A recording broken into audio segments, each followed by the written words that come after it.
Facebook is safe. We block all those who claim we are censoring content. We are not harvesting your data, creating dossiers on the public, and selling your info. Why would we do such a thing? Seeing the Easter Island pictures of art next to the Göbekli Tepe art is all I had to see. As a chief legislator, that's all a trier of fact needs to see to know Göbekli Tepe is nowhere near as old as they are claiming. That Jason showed that the zodiac isn't even old, that the Greeks invented it, blew my mind. I'm a Christian now, and our scriptures tell us that stuff's evil. Jason was publishing about the Mayan long count not ending in 2012, way back before 2012. This dude is shaking the nest. His discoveries on calendars and ancient moon and day count calendars is putting some of these guys to shame. Remember, we are actors. We are paid to lie. We are rich because we are good at what we do. Anyone at this point who can't see that the Jews copied Babylonian tablets to write Genesis is blind. Jason's Dark Scriptures playlist shows this perfectly. That the New Testament is a collection of forged texts put together centuries after the events they depict. This guy has called the entire ancient aliens community to debate. Like Tyson, they ain't getting in the ring. Jason says one who is properly informed is not easily deceived. I would like to see Jimmy Corsetti or Matthew LaCroix debate Jason about this Atlantis dating issue. No one's really interested in Bill Carson's opinion anymore. His findings on the precession hoax, the change of the year from 360 days to 365, man, this changes everything in archaeoastronomy. You know, I'm not a doctor. I have no medical background. I'm an actor. And even I know Atlantis was the 13th century BC. Jason has dropped massive data sets on the Old Testament, not even being old, but from the Greek era. You think we took you for a ride? Wait till the new Christian Reich takes control. It won't be American, and it sure ain't Christian. I couldn't believe it. I mean, you know, when Jason showed that the Jewish calendar was completely made up, I mean, you know, damned, how are we going to know what year it is now? Yeah, the Shar being a day and not a year totally murders a lot of books out there. That's the reason these guys don't want to talk. Jason killed their little pet theories. It all came true. Jason said I was going to be a part of fake news, just like Billy Carson. I tried to sniff Jason one time, but Big John stopped me. I think Jason would have been into it, though. Don't forget, we are actors. We are paid to lie. We are rich because we are good at what we do. I wasn't so sure about this Archaix thing, but AIX is certainly worth looking into. I'm most impressed that Jason is not going to tell you something. He's going to show you. Archaix shows us if you record enough facts, the answers just stare you in the face. A man who knows the facts is unafraid to joust with contrary opinions. That's Jason. I can't have that dude on my show. You know how many guys I've had on here who are running from that dude? Be a mess. Jason says being wrong gets us closer to being right. You got to break free or die trying, guys. Archaix showed me how to see if there was a tater in them onions. Listen, Archaix isn't one guy against the Matrix. That's dumb. No, it's a family of souls waking up. If I've learned anything since finding Archaix, if something is true somewhere, it's probably true everywhere. Jason said if it's true, we can see it from multiple different vantage points. So I broke pattern and went up there and slapped that guy. Total pattern break. If you get stumped, you got to break pattern. Jason says you don't need to know how to read, you need to know how to think. I think that's where I went wrong. Jason figured it out. People are smart and they can decide for themselves if something is true or not. No, I don't have anything to hide. I just don't want Jason anywhere near my accounting files. There's a bunch of us who don't listen to Archaix. We signed a different deal. I think it's AIX or something. Come on, Billy. Everyone knows Atlantis wasn't 12,000 years ago. It was in the 1800s or something. Atlantis 10,000 years ago? Even I'm not that dumb. Come on, G, you can't contain this. You're going to sink like Atlantis. Billy Carson is fake news, the fakest news. Jason has proven that. After careful analysis of Jason's data sets, I agree with you, Billy. Don't debate him. The cat's out of the bag, Billy. Jason's data set proves you're wrong about Atlantis. Billy, even I can see that the Atlantis narrative isn't dated correctly. Hear Jason out, man. Hey bro, you running from this debate isn't a good look for your research. Just debate him already. Billy, don't be scared to debate, man. I'll have you guys on the podcast.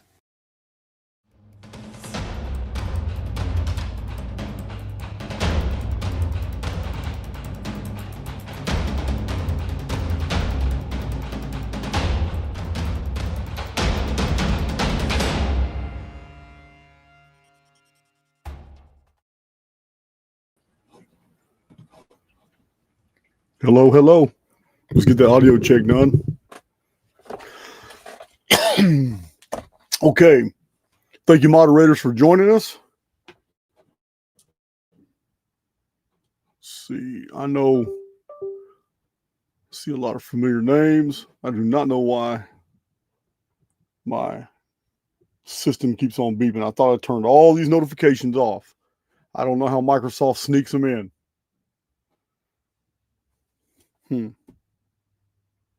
Still sneaking them in. Irritating as hell. All right. Let's see. Audio's clear. So you guys know that was it a month ago, almost a month ago, somewhere maybe a little over a month ago, I'm not sure. I did a Q&A, and it's time to do another one. It's not going to be this video, but it's time to do another Q&A. And in that Q&A, I had a guest named Keith. He was one of the many people that popped in on the chat, and I pulled him and put him on the screen with me, and he proceeded to entertain us with some pretty interesting information, geometrical value. So I invited him back, and he accepted that invitation. So you're gonna see Keith again today. This is the very first time in the history of the channel where I took somebody straight out of the chat and then just gave them a whole video. Here you go, take off. So, not the same as Micah Dank. Micah Dank already has published books. He already has his own platform. This is just someone who's really interested in what they're doing and don't have a website or a YouTube channel to represent it. So they're just gonna come over here and shoot the shit with us here in Archaix. That's what it's all about. On the 17th, on Saturday, this Saturday, I'm gonna be answering questions with the UK Aaron's group. They're going to be in a pub. I know they're sold out. I'm going to be live streaming everything right here on Archaix. So you guys can join us. You're right here on Archaix. I'll be answering all their questions. I heard they got some good ones, and we'll see. Remains to be seen. This is on the 17th. I'm not really sure exactly how. Let me share my screen because I'm telling you I'm live screening, man. But maybe we got our. You're supposed to sign up for something online, but at the same time they asked me to live stream it, so I really don't know exactly. Let's look at this. Let's look at this little flyer they gave me before I just tell you guys some misinformation. Let's see. Organizing. Let's see. So I know the dinner's been sold out, but we have a live stream Q&A session. For more information, reserve your place. I guess I don't know. They asked me to live stream it too, so you guys will be watching it here. No doubt. And since I'm sharing my screen, oh yeah, you already know it. You already know it. It's the Houston Saturday, May 24th meetup. Spring is here. Joel of Perceiver channel will be joining us on Saturday. We always have fun. I heard my buddy Tim Tidball is going to be there too. Several other people have already told me they're going to drop in. We always kind of hang out. Always amazed by the distances people travel just to come hang out for a day and a half. Houston meetups on the 24th. archaixevents@gmail.com. Get registered. I think that's it. There was another one. I don't know why this one's a little different. Look at that font. I would have never used that font at the top. You have never seen that type of font ever used in Archaix before. I know Elisa's ears are burning. Yeah, events start at Friday night with dinner. Woodlands on the water. I don't know. There's a whole bunch of restaurants there. I don't know which one she's talking about. All right. I know the area pretty good. Pretty damn good. So I think that's it. I don't really have a lot of announcements. I forgot to get the Aaron sponsor deal ready for the day. Yeah, sorry about that. Thank you, moderators. I know Dawn's putting together a whole moderator list, and she had sent me a preliminary copy of it. I have to go through that, but we're going to be sending out gift cards to every single moderator we have. Just show our appreciation. Let's see. Even if you get on my nerves, DAC, DAC, even if you get on my nerves, talking about a whole bunch of stuff that's not even relative to my channel all the time, I'm still sending you a gift card. Yeah, man. All right, so that took a little bit longer than I thought. Chat looks good. Yeah, this is all about numbers. This is the numbers game. You know, gematria. You know, Logan of Decode Your Reality has been on my channel 3 or 4 times. I've been on his 3 or 4 times that we loves to talk about. But this isn't Logan right here. This is Keith. How you doing, Keith? What's up, man? How are you? Good, man. Let me see. You guys can hear Keith pretty good? Do I need to turn my audio down a little bit? Believe me, they'll always tell me in the chat. You can still hear mine all right? Yeah, I can hear you. I got my speaker down because I'm not trying to hear all these notifications. All right, cool. Yo, so just real quick, just to try to put this into perspective, like a while back, like it would have been, you know, Michael Jordan's my favorite basketball player. Like this is like MJ inviting you to come shoot free throws and hang out. Like, oh man, I appreciate it. Pretty wild. Yeah, I'm just a good old boy, man. No, I know. Just a good old boy. Yeah, so I got stuff falling down. What is going on here? I got AIX everywhere tonight. So the I don't remember. Can you refresh our memory? Yeah. What exactly got you on screen on that last live video? What did we talk about? What was it that had me saying, "Hey man, you know what? You need to just come on my channel. We need you got too much to say. We got I think it was the 201 stuff and the 138 stuff. Okay. All right. I do recall some of it. What do you got on what do you have on 201? So, and actually, before I forget, so there's it's you and another guy that is really all I, watch mostly. Like I'm reading now. So, the guy who I learned the gematria stuff from has a channel. His name is Zach Hubbard, and he's got Gematria Effect News 25. Okay. So maybe one of my moderators can post that link if you can find it. Gematria Effect 25. Well, it was Gematria Effect News 25, but it's 25 because they've deleted him 24 times. So he's been doing this for like 11, 12 years or so. Okay. And I think he just changed it from Gematria Effect News 25 to like count on it, something like that. But he's like stuck in the algorithm rut. So he's just trying new stuff to. So basically, I was watching him probably,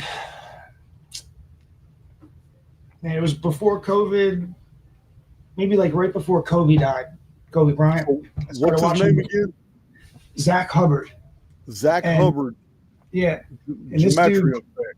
yeah. So anybody that you've had on your channel, like I don't know this for fact, but I'd put money on it. They learned it from him, or have seen him before, knows who he is. Well, let me tell you about my experience about Yeah. gematria, because it's something I don't talk about on my channel. It's not in my purview of research materials. But You've lightened up, though. I appreciate that. I'm pretty familiar with it though, and I want to educate you on an author you might want to look into, because she has produced at least 5 books, and her name is Bonnie Gaunt. And Bonnie Gaunt was publishing some amazing geometrical material as far as 20 years ago, because I read all her books back then. What's Bonnie's last name? Her name is Bonnie Gaunt, Bonnie Gaunt, Gaunt, and she shows gematria in world history all throughout the Old Testament, New Testament, Great Pyramid, Stonehenge, ancient mysteries. She was doing this 20 years ago, and I read all 5 of her books. I've quoted them. They're in my source materials for Lost Scriptures of Giza and When the Sun Darkens. I vaguely remember it. But she's like, I'm just gonna be I'm just gonna be blunt. There's no way to sugarcoat this. It seems like from the days of Helen Vandeman and Anne Besant, it seems that females who bring this valuable material to the field, like Anne Besant brought some good stuff, even though I don't agree with her connections to the Sisters of the Eastern Star and all that, but around the turn of the centuries, she did have some compelling material. But even, excuse me, even more so, Helen Vandeman, extremely intelligent, just totally ignored. It seems like when guys come out with the exact same material as some of these female trailblazers, the females get run over and ignored. I'll give you another example. A modern day example of this phenomenon is Michelle Gibson. Michelle Gibson has come out. If a guy had the tenacity, had the content, and had the energy that Michelle Gibson has in her research and putting it out, he would have a tremendous amount of subs, a huge following, and all that. And I've it heard you seems say her like name before. Yeah, Michelle Gibson is another example of someone who is underappreciated, and this is a lot. This is a lot on the female side, and I'm not sitting here trying to offer a solution I'm just saying something that these are points of fact. Right. Bonnie Gaunt is the same. Bonnie Gaunt's research was very compelling. It's phenomenal, but being a female breaking into this whole genre of material, she just got mowed over by other people who it seems like males get more of the attention and the focus by the community than the females do on these type of topics. I'm not talking about like mysticism and esoterica, right, because Gigi Young is real popular doing what she does, and she's a female, but there aren't hardly any other females out there going into the depths she is on all this mystical and all this occult material. Right. But then you have someone like Dark Journalist who seems to just do it effortlessly and has a huge following. So I don't know what it is that's in our construct that seems to suppress the female deal, but Bonnie Gaunt needs more recognition than she's gotten. So for someone who was doing this 20 and 25 years ago, I would recommend her books as an introduction to the complexities of gematria. The Dark Journalist, I like that guy's. He does a lot of good research, but I think a lot of his following is probably people that are still voting. Yeah. You know. And again, back to Zach, he tracked it back to Manly P. Hall. So when I'm listening to him, tell us that everything is scripted for the last 10 years, and then I'm listening to you for a little while, and I'm like, shit, like he's telling you that it's been like this since the beginning of written history. So then I'm like, what the hell am I supposed to do with this? Like, but yeah. So what is his core message? This dude, Zach. And he deals with a lot of trolls. I think he gives them a little too much play, but sometimes he can get away from the core message because there's so much noise, and you're dealing with this, but you got an army of people helping you. I don't think he does. But the core message is just for people to look at it and recognize, all right, something's not right. But, it's gotten gambling wrapped around it now because that's the only way he can seem to get viewers, and people care about sports and, that kind of thing. It's just tough, man. It's tough. Right. But the ciphers that we use, Manly P. Hall, 1926, Secret Teachings of All Ages. At that time, he says so when you use that one website that does the math for you on all the words, it's called the Gematrinator. The dude that built that site, it's basically like an Excel sheet hidden behind a website, but the dude that built that site knows Zach, and he built the site to prove whatever he thought gematria was, like to say that, this is BS. So he builds the Excel sheet and says, man, this is for real. And then turns it into a website, and now he's got ads all over the place. But the 4 main ciphers that we use is from Manly P. Hall. Like, we didn't make, Zach didn't make this stuff up. Manly P. Hall said it. So at that time, I think he said that there were at least 100 like secret societies or organizations that was using it. He kind of left it up to the reader. He almost threw it out like, oh, this might be important, it might not be.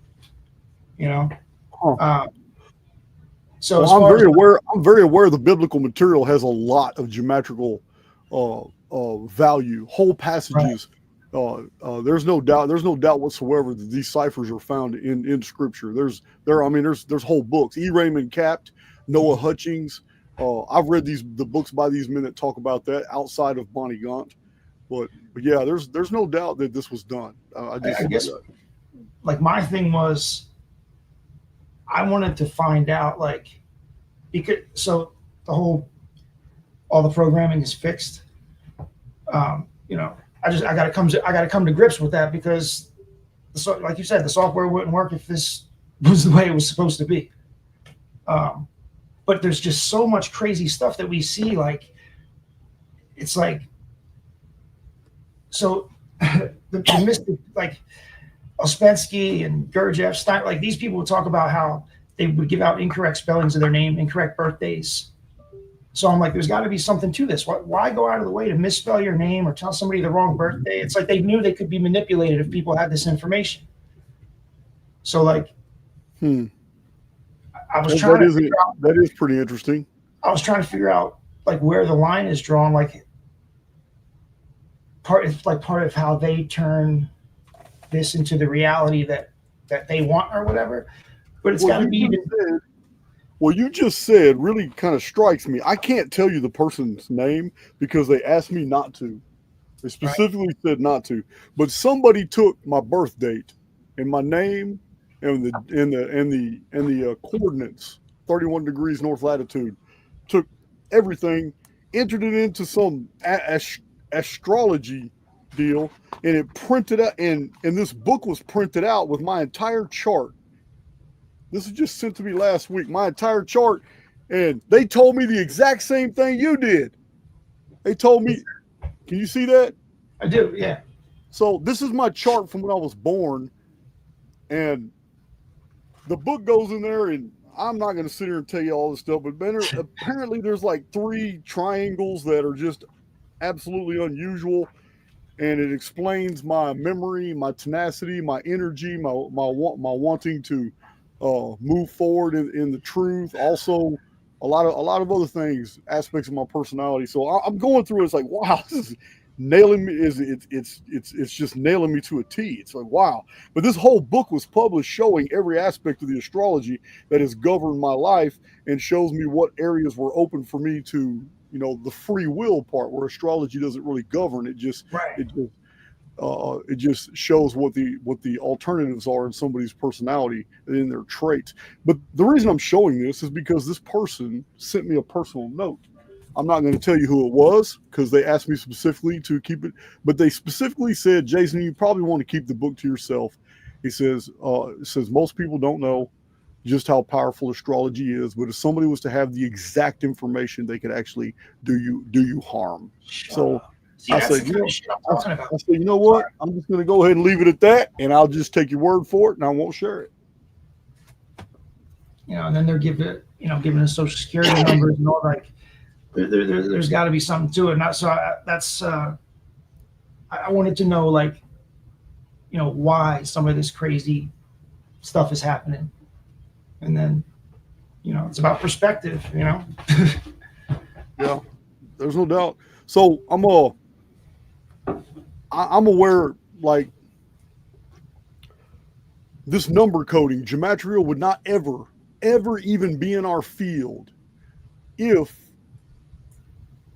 our base reality wasn't mathematical. It has to be. There has this whole idea of living in a holofield, a hologram, the Michael Talbot version, kind of mixed with theoretical physicist Paul Laviolette's subquantum kinetics, kind of mixed in with simulation theory. I mean, I don't think any one one descriptor completely identifies what the experience is. We're in some type of spiritual technology, but it is absolutely structured. And structure requires arithmetic. So, and arithmetic is order. So, this gematria must be another layering of the holography. It's a. I know that there's many things like the Great Pyramid. So we have the Great Pyramid. Here's an interesting one. This is geometrical, but I don't remember if it was Greek or Hebrew, but that's all Bonnie Gaunt looked at. She had the Hebrew gematria and she did the Greek gematria. I don't think she did the Chaldean. And what's the fourth one? Aramaic. There's Jewish. There's satanic. There's dozens. Oh, okay. So anyway, all she ever dealt with was Hebrew and Greek. Right. So, in the Hebrew and Greek one, she showed that there was a massive amount of Bible verses. This is what really piqued my interest. A massive amount of Bible verses that she showed, and then she showed the geometrical value of each individual word in those verses, then added them all up, and they were 1656, which is check this out, which is the vertical height from the base to the great step King's Chamber of the Great Pyramid. She showed other ones that were 203. And it's talking about the stone the builders rejected. It's 203, and then and she shows that 203 is how many levels the Great Pyramid is in stones. All the way right to now, the there's top. 201. There's 201 left. Yeah, there's 201 left, but there was 203. Right. Those 203 were counted by. They're in many books. And then the 204 would be the capstone, then, right? Yes, the 204 would be the capstone, but it's so massive that it would be 366 inches high. That's how big it would be. It would be. We don't have a crane that can hoist a weight that high at 454 feet in a deal. And you have to understand too, where we're talking, it's not just a straight vertical lift. It's a vertical lift and it has to swing way out there over the center of the pyramid. And that's just a massive amount of weight. And well, anyway, she shows, and Bonnie Gaunt shows in all her books, these amazing verses that talk about all these different aspects of the Great Pyramid and the Christian mysteries, and like, I will make you a pillar in the temple of my God. And she pulls that out and shows that it's 3,000 and it equals 3,036. Well, you have a rectilinear measurement of the entire Grand Gallery, which is 3,036 inches. She just shows that all the measurements in the Great Pyramid have geometrical values that equal the geometrical values of verses in the Bible that are literally talking about the Great Pyramid. So this is one of her books. It's I think that book is called In the Beginning, The Sacred Design. But she's got 5 books, and they're just fascinating. And that's literally my only, except for David Davidson from 1924. He did show with Palmer Smith from the 1880s. Those men did show that the geometrical value of Isaiah chapter 19, verse 19, which talks about a pillar in the middle of Egypt, and yet at the border thereof, which was an altar. And a lot of people, many hundreds of authors, have all theorized that one passage in the Bible is referring to the Great Pyramid as the pillar of God, which is also an altar. It is also the monument of mankind, and it's at the middle of Giza, and yet at the border thereof. And they show that the Aramaic Hebrew word for border was Giza, was Gizew. So what's crazy is the geometrical value of that passage is 5,448. And it's crazy because that's exactly how tall the Great Pyramid is in inches. It's 5,448 inches high. I knew I remember that number from somewhere. I just didn't remember where that. Yeah, man. So this is, Bonnie Gaunt goes into depth about all this. Then she does Stonehenge. It's crazy. She does a decode on Stonehenge showing that, look, they from the Book of Enoch, the Book of Secrets of Enoch, and some of the Old Testament Genesis and stuff like that, they were very well of Stonehenge, and they knew that it was like a 3D lithic calendar of the history of the world, as a prophetic countdown. It's it was all done in geometrical angles. So it's crazy, man, that she makes all the associations that men, the word men is ancient Egyptian, men, but it means stone. and she goes through all the languages of the world and shows you that, look, there was a belief in ancient times, and every language, almost every language, copied it. But there are words in each language that link rocks, stone, boulders, lithic materials, and stuff like that, man, to people. And this belief was ancient, and that a whole crowd of people was called a Hermian heap. A Hermian heap was actually a bunch of boulders all form fitted together to make a little pyramid, but it was each single stone represented the very person who put it there. They wanted to be a part of that monument. This is why in ancient times, when two biblical patriarchs came together and they forged a contract, like Laban and Jacob, when they came together, they built a Hermian heap. And they were the first ones to lay the biggest rocks. And then members of their retainers, their households, their friends, their family, all the witnesses would come forward, and everybody would place their stone into the pile, and it would look like a pyramid. And every single stone there represented one of the witnesses who was there when Laban and Jacob made their promise. This is a very ancient teaching, but it comes from the idea that every single stone of the Great Pyramid represents a soul that's in here in the construct. What's the one that you say, I'll give you like a stone in a new robe or something, like a white robe? Oh yeah, in the Christian mysteries. In the Christian mysteries, which were added to the Sibylline oracles, which were used to compose the Book of Revelation, in the very the core content of the Book of Revelation, which is the most ancient, is all the apocalyptic stuff. The first 3 chapters, which are the Christian mysteries, were added centuries after the other material was already written, taken from older Greek prophecies and sources. So the Christian mysteries were added in there, and it says that to he who overcometh, I will make him a pillar in the temple of my God. To he who overcometh, I will give him a white stone with a new name. It's talking about receiving a new avatar, a new garment. Because elsewhere in the Bible, you're told that your garment is your name. And all of them with the Christian mysteries, they really break it down in the first 3 chapters of Revelation. But in order to understand exactly what's being promised to you, you have to look in a Strong's Concordance. You have to look up every single thing that is mentioned. If it's saying I will give you a new name, you need to look up new name in Strong's Concordance and find out every single reference in the Old and New Testament where new name was found. Write it down on a piece of paper, and it's going to give you a good idea what's being promised. A white garment, a pillar, make you a pillar in the temple of my God. You did this? Yeah, I've done all this research. I published it in Lost Scriptures of Giza in my chapter called The Christian Mysteries. But of course, as a matter of fact, I did the same thing in a video I'm doing tomorrow. In my tomorrow's video, I forgot. I titled it in Latin, but it's actually the serpent code. But this is tomorrow's video. I'm gonna share my screen real quick because this is answers your question. If I can find it, I can't find anything right now. What's going on? You see that? Yeah. You can see that right there? Yeah. Oh, you can, but I don't know if they can yet. I think there's like a 4-second delay. Yeah. Okay, they can see it. I'm looking on my other screen. They can see it. So yeah, what you just asked me, this is what I did in tomorrow's video. Codex Draconis Absconditi, right here. This is the serpent code. This is the hidden serpent code, is what it means in Latin. Okay. So, I did the exact same thing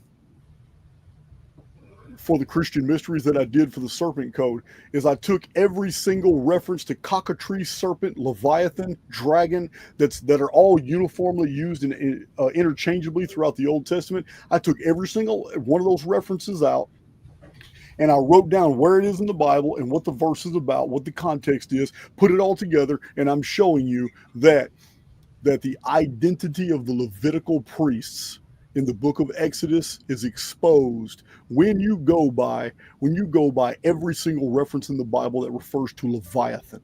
So it's tomorrow's gonna be an awesome video. It's gonna be a badass video, man. But Strong's Concordance is exactly how a lot of people who do the biblical gematria, that's how they decode a lot of stuff, because they even use the references in Strong's Concordance. It's a number-based system as well. Yeah. The Freemason place in D.C. says all his number. Where's that at? It's in D.C. somewhere. Maybe, Okay. I think it's on the Freemason Lodge in D.C. Oh, I wouldn't doubt it. I wouldn't even doubt it. Like their quote or whatever. I wouldn't even doubt it. It's that's probably why they always got monuments to Pythagoras up and stuff. Right. Well, before gematria, it was isopsephes. Like, you talking about Aesop? The Greeks called gematria, their word for it was isopsephes. Oh, okay. See, I know the Greeks had their own version because Hebrew and Greek, is it gematria or gematria? I've been saying gematria, but I think it's gematria. So I've been trying to switch it, but I still get back Well, and forth. I tell you what, here in Archaix, we're going to say it any way we damn well please. So I'm going to say gematria. Yeah, I'm going to say it gematria because I know my people will forgive me. I'm not worried about it. I was one of the first things that when I was like, all right, this guy's legit. I was telling my girl, I was like, babe, he knows all this shit, but he doesn't know how to pronounce some of it. It's crazy. Like he knows everything, but because of your situation, it was like, sound it out for yourself. I didn't until I met Big John. I didn't really have anybody to talk to in prison about my research. I was just quietly doing it. Right. So I absorbed all this material and read all these books, and I took a bunch of notes. And then I met Big John, and Big John and I. A lot of people know. I'm gonna go ahead and embarrass him real quick because I know he's probably in the chat.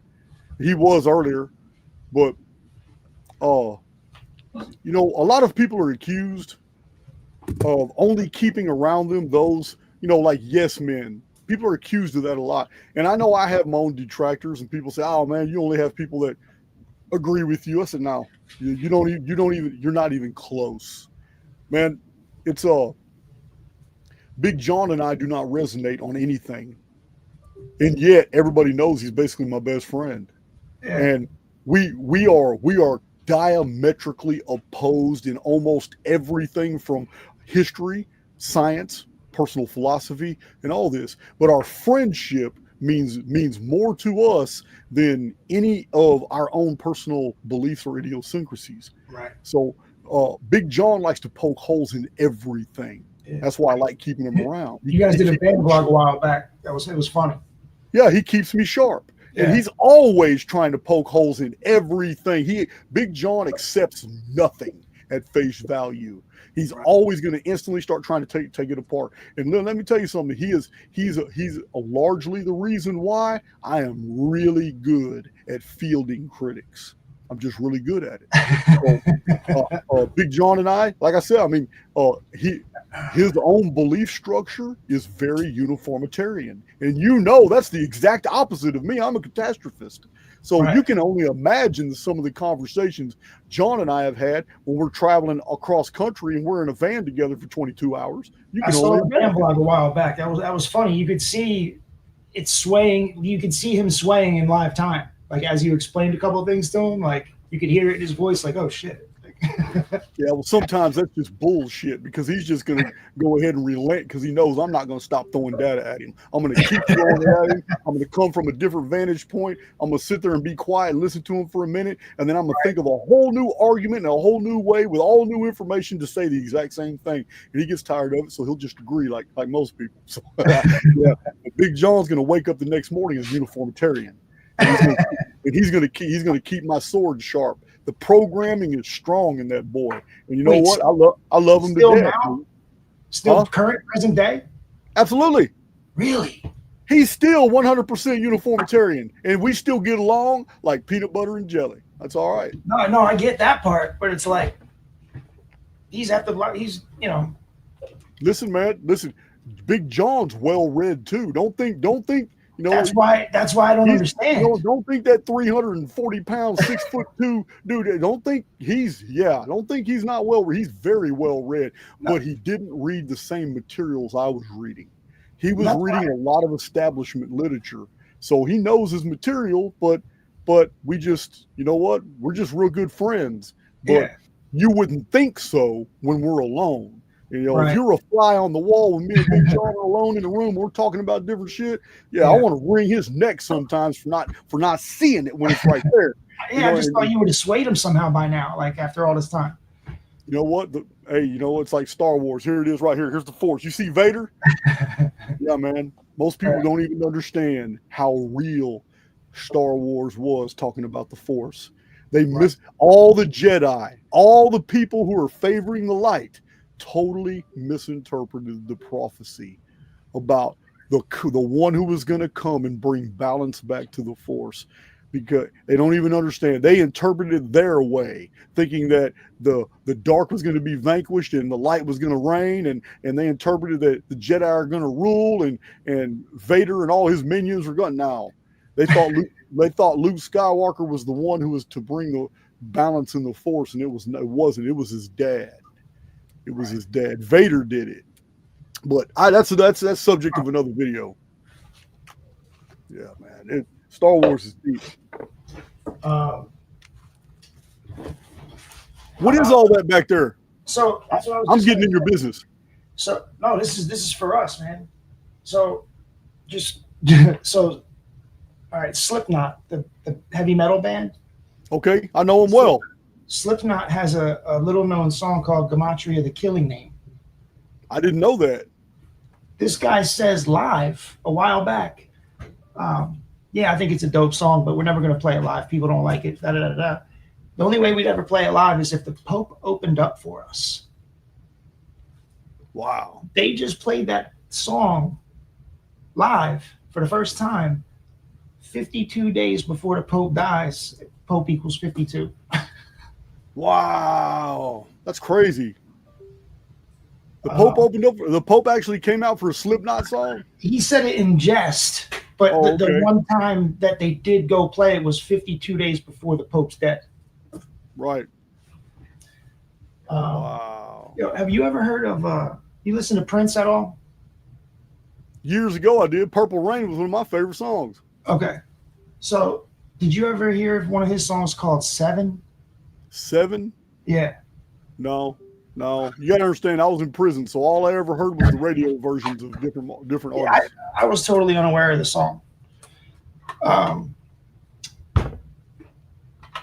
need you to read it. Actually, is it cool if I read the lyrics to you, or do you want to read it? Go ahead. Go ahead. So name the group before you read the lyrics, so everybody knows. All right. So.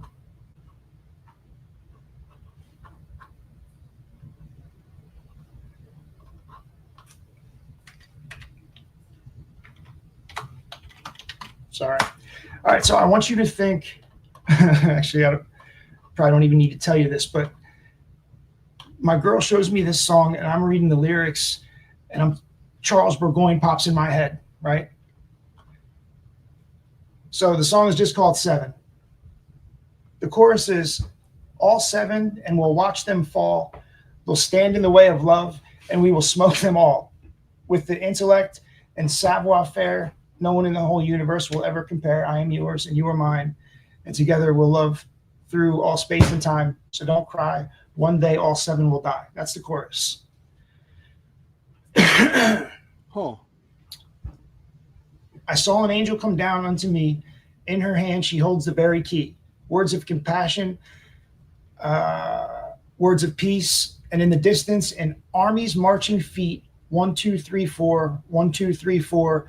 But behold, we will watch them fall, and we lay down on the sand of the sea, and before us animosity will stand and decree that we speak not of love, only blasphemy. And in the distance 6 others will curse me, but that's all right, for I will watch them fall. 1, 2, 3, 4. 1, 2, 3, 4. Chorus again. We will see a plague and a river of blood. Every soul will surely die in spite of. There's 7 tears, but do not fear, for the distance 12 souls from now, you and me will be here. We will be here. There will be a new city with streets of gold. The young so educated, they will never grow old. And there will be no death. With every breath, the voice of many colors sing.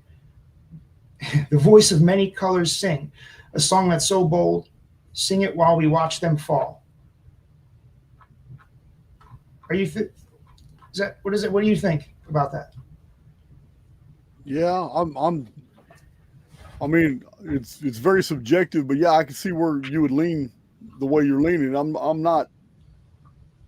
just not music lyrics. So many people have sent me so much. I just couldn't believe that I had missed this my whole life because I've never really been exposed to music until I was out of prison, and Right. just the standard radio stuff. And to find out, the Misfits came out with a song, "We Are 138," and then Peter Gabriel. I remember the song from years ago, "Red Rain," and then Phil Collins has one. It's "Straight Phoenix Phenomenon," and so many people have sent. Matter of fact, I even did a post where I asked people to put the title. I have a post in the community section. You have to dig for it. You have to go down, but there's like 50 songs that are in there. From the Doors. Going back to Aerosmith, all these songs that once you know about the Phoenix phenomenon in the editing process, populations disappearing, red mud, red fallout, red rain, all kinds of topographical resurfacing changes to our world. Once you know about this cycle, these songs just open up to you. It's like, damn. Yeah. I mean, so a lot of them have Phoenix in the title or Phoenix in the lyrics. Or Firebird or Thunderbird. It's like, damn, it's like they're not allowed to tell us overtly, but they're allowed to tell us on the sly. Right. You follow me? Yeah. This is what I see with Hollywood. People think that Hollywood movies are all predictive programming. I see it a little bit differently. It's almost like risque reveals. Like not so much predictive programming. It's like, damn, man, I love you. You're my people.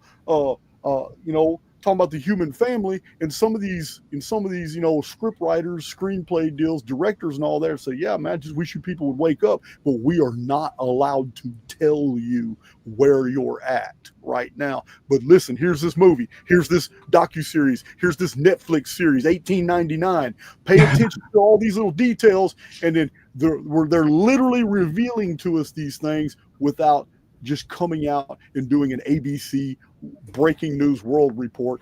Scientists have come together and found out that we're living inside of a mathematical construct. Now we have put together a panel to figure out who in the hell's in control of this shit. You know what I mean? So They just can't come out and say it for some reason. Maybe there's protocols in effect that would edit you out if you gave it up, if you were in the know, if you were among the controllers. Right. But if you're a participant inside, those same protocols cannot penalize you. There's some type of you understand? There's some type of equitable system here that hey, quit that, Bella. She's shaking my whole table. Come on, girl. What about Murder by Numbers by the Police? Murder by Numbers. Where have I heard that before? It's a song that the Police did, 1983. Sting, the Police. Oh, the Police. Yeah, I like that group too, man. That's Police equals 83. They came out in 83. You mind if I read you a verse? Yeah, go ahead. So this is Murder by Numbers. Right off the bat, he doesn't even warm up to it. Once you've decided on a killing, first you make a stone of your heart. And if you find that your hands are willing, then you can turn murder into art. There really isn't any need for bloodshed. You just do it with a little more finesse. You can slip a tablet into someone's coffee, then it avoids an awful lot of mess. Now, if you have a taste for this experience and you're flushed with your very first success, then you must try a twosome or a threesome, and you'll find your conscience bothers you less. Because murder is like anything you take to. It's a habit-forming need for more and more. You can bump off every member of your family and anybody else you find a bore. Now you can join the ranks of the illustrious in history's great dark hall of fame. All our greatest killers were industrious, at least the ones we all know by name. Yeah, man. The whole serial killer deal, man. It's like Jack the Ripper. We know Jack the Ripper was a member of society, maybe even royal society. Right. Jack the Ripper's knowledge on human anatomy is unparalleled until almost 100 years later. Jack the Ripper's removing the organs and the incisions he did on prostitutes in England in the 1800s. Jack the Ripper, yeah, these weren't ordinary killings. Yeah, these were ritual, and yeah, it's I believe it goes on a whole lot more than we know. There's no doubt. Do you remember Michael Jackson's song ABC 1 2 3? Yeah, hell yeah. As a kid. A is 1, B is 2, C is 3, down to Z is 26. He's teaching us in the fucking song. Damn, I never even thought about that. Easy as ABC 1 2 3. Damn, that is. Yeah, somebody's talking about CIA serial kill. Oh, that's Lacey. Lacey's talking about serial killers and CIA mind control and all that. Yeah, the Jim Jones affair. Yeah. Was it the Jim Jones affair and then the Helter Skelter? Charles Manson. I just found out that a couple of Jim Jones kids and a couple other ones survived, and they ended up at the David Koresh stuff.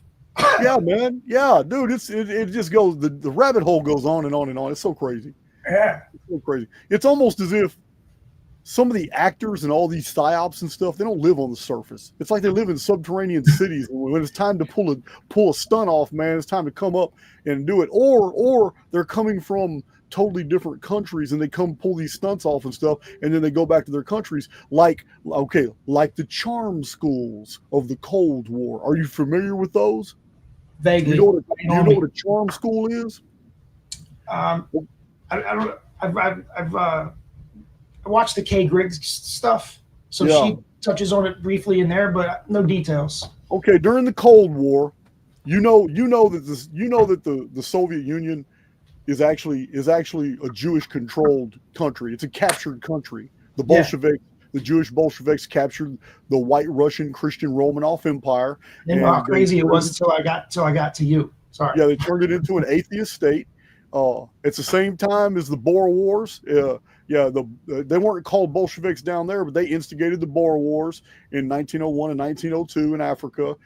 Instigated the stuff in Russia. 1902 is the very first time that a Jewish man sat in the U.S. presidency.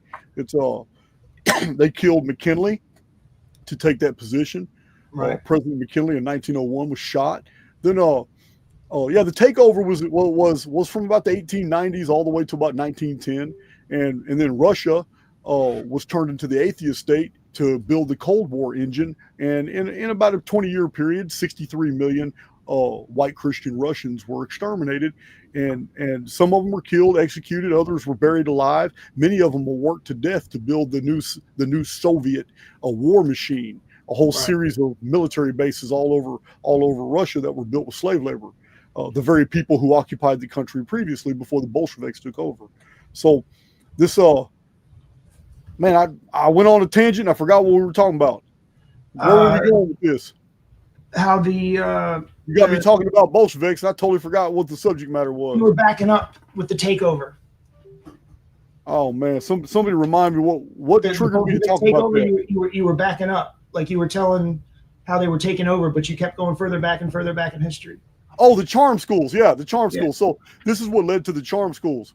So in the Cold War was all designed to create this massive tension between the two greatest powers in the world for about a 40-50 year period, which was the United States of America, which was one faction of Jewish controlled, the Zionist Jews controlled the United States. So another faction of Jews, because there's multiple factions of Jews, but another faction of Jews, the communist branch took over the Russia, masquerading as National Socialists.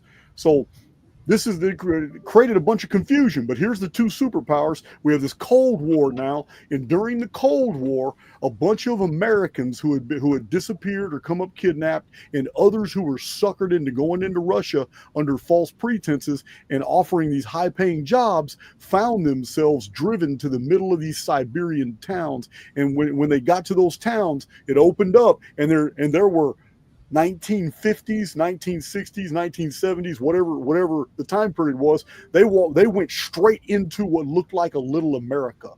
There were malls, movies, McDonald's, Whataburger, everything. It was little Americas were set up all over Russia in very rural. In the 60s? Yeah, this is in the 50s, 60s, and 70s. And these were the charm schools. And everybody there was paid a lot to be there, but they were not allowed to speak Russian at all. And real Americans and Canadians were in these facilities, and Russian operatives growing up would have to go live in these different facilities and play and get a job in these little cities and all that. And they know they're being trained, and they know that these are real Americans and all that, but they're Russian. They're even learned dialects like the dialect of Idaho as opposed to Texas. And they're given backstories, and they interact for like a 10, 15-year period. They interact in their training every day with these real Canadians and Americans in real American culture hidden in these little pockets of Siberia. And these are called charm schools. And this was a part of the intelligence apparatus of the time. And it was probably more than Russia. I'm pretty sure other countries have employed the charm schools. We probably employed them as well to infiltrate, other countries. Yeah, I feel like we did that too, and their kids are the ones that are doing it now. Yes, that's where I was going with this. Yeah, something that deep is going to involve the whole family. There's no way. There's just no way, man. That's why we always finding that psyops are we keep finding weird shit about psyops unfolding, and like you said, it's the kids of the people that were a part of this psyop. What's going on? Yeah, man. The whole world's a stage. Yeah, there's a guy that wrote a book about the Sandy Hook stuff, and he took the one kid's dad to court and basically proved like none of these death certificates are real. But in Minnesota, the judge can throw it out, and do whatever he wants. But this has led to Winchester, one of the ammunition, Remington, one of the places like going out of business, whatever. There's just so much they do these psyops, and then they do stuff in real life because of it. Yeah, that's you raise a good point. Let me explain why. So, in 1996, 97, and 98, the United States passed the Anti-Terrorism and Effective Death Penalty Act, and there's very few Americans that even have read the fine print. They don't know. They don't even know that the entire I just said the name of it, now I forgot it. The Anti-Terrorism and Effective Death Penalty Act. It really sounded good about the death penalty and an anti-terrorist bill and all that, but the entire thing was anti-American. It really took all the power away from the executive and the legislative branches, and it allowed the courts, the judicial branch, to legislate. It took all the power from the people, gave it to the government, and now all the court systems, everything, all the police and all that stuff, they're not even serving American powers anymore. And Americans don't even have rights, privileges, and immunities. You don't have constitutional rights. Look what happened to me. The Constitution was sacred. You could never retroactively apply a law against somebody 5 years after they committed a sentence to increase the amount of time they were going to be in prison. No one had ever heard of anything like that before. George Bush did it. 5 years after I was in prison, thinking I'm about to get out in 2 years, George Bush passed a law and made it retroactive, and then said, well, maybe it's just time we just reinterpret what the Constitution really means. That's what the man said in the news. So, yeah, I'm not going to get off into everybody's heard my personal story that's been around long enough. The retroactive implementation of new laws to affect deeds, offenses. I was 17 years old committing crimes, man. But by the time I'm 24, they're passing laws that make those crimes hyperinflated. And I had to serve retroactive sentences. It's unheard of. It had never happened in the United States until my case and about 200 other cases. A retroactive implementation of laws 6 and 7 years later that made us serve 3 and 4 times longer in prison than we were sent for. It's incredible. All that private prison stuff is at the same time. Yeah. So this is exactly what has happened in America. So the Anti-Terrorism and Effective Death Penalty Act opened the gate for 2 more acts that sealed the coffin on the Constitution. The Constitution is now in effect an ineffectual document. Right. You have no constitutional protections anymore. It's all there it's like a phantasm that we're all told to have faith in, like the economy, just so it'll keep just to keep it going, just to keep it going. But the Patriot Act and the Patriot Act 2 are continuations of the Anti-Terrorism and Effective Death Penalty Act, because it literally restructures the government. Now all the cabinet members don't report to the president anymore. Not anymore. The president became a puppet with no power. What did these new acts do? They turn around and they created a new cabinet level position at the head of the table where the president used to sit. And now you have a FEMA director who's taking all this information from all the cabinets, from FBI, CIA, everybody, environmental agencies, and wood parks and services, and all of them, NSA, NASA. Everybody now reports to him at the head of the table. And Henry Kissinger's job made public. Yeah, he gets to choose what the president hears. President doesn't sit at the head of the table no more. It's all done. It's all crazy. Like, they should call it the Henry Kissinger. That should be the job title. Yeah. We should have a Henry Kissinger. We should have a Kissinger badge. Yeah. Every time we see the president, whoever's standing around him who's wearing a Kissinger badge, we know that's the one really running the show. Yeah, man. I mean, it's gotten so ridiculous to where we don't even care anymore. We just watch the show. It's like a clown show. Right. It's like, yo. And my girl has a salon, so she could have half a dozen customers, and it's just crazy, like what people still believe. Like, yeah, man. Even like knowing what you know, like you're still gonna come in and talk about how you got your kid vaccinated, like. Yeah, man. That's. So, and it's so crazy seeing so many people are waking up. They're going into the microfiche from the 1870s, 80s, and 90s, and they're pulling up these terrible articles talking about the vaccine. Terrible articles. Yeah. They say, what? You're talking about 100 years ago, 150 years ago? There was already people warning about, hey, man, don't do this. And then I find out, here's a real mind effer. Rudolf Steiner. You find out that Rudolf Steiner was writing about, yeah, man, in the future, they're going to develop one of those vaccines that steals the human spirit. Right. So I know you've lightened up on that side of things recently, but do you think there's any chance that Steiner's ace fear is, whatever's next after the event? I can't answer the question because I haven't read Steiner's eighth sphere. I don't know. I've heard through secondary sources. I've heard Don talk about it, but I don't really have a good understanding of it. So, yeah, I can't answer that question. I'm not criticizing Steiner. I'm just saying I haven't read his material to say anything. I don't know. It is crazy though. But listen, man, I live in Texas, and I know for a fact we've got Sasquatch and we've got chupacabras out here, and I guess if I can accept those, then I can probably accept some whatever the shadow people of Steiner, whatever he's talking about. Have you seen any like blue rain or anything out there? I see all kinds of weird stuff on the internet. It's like hail and spiky ice balls. No, but after reading the complete works of Charles Fort right there, I was all the William Corliss collection right there. Yeah, blue rain, orange rain, red rain. None of this shit bothers me. No, I'm telling you, all the Charles Fort stuff that I've been learning about is happening.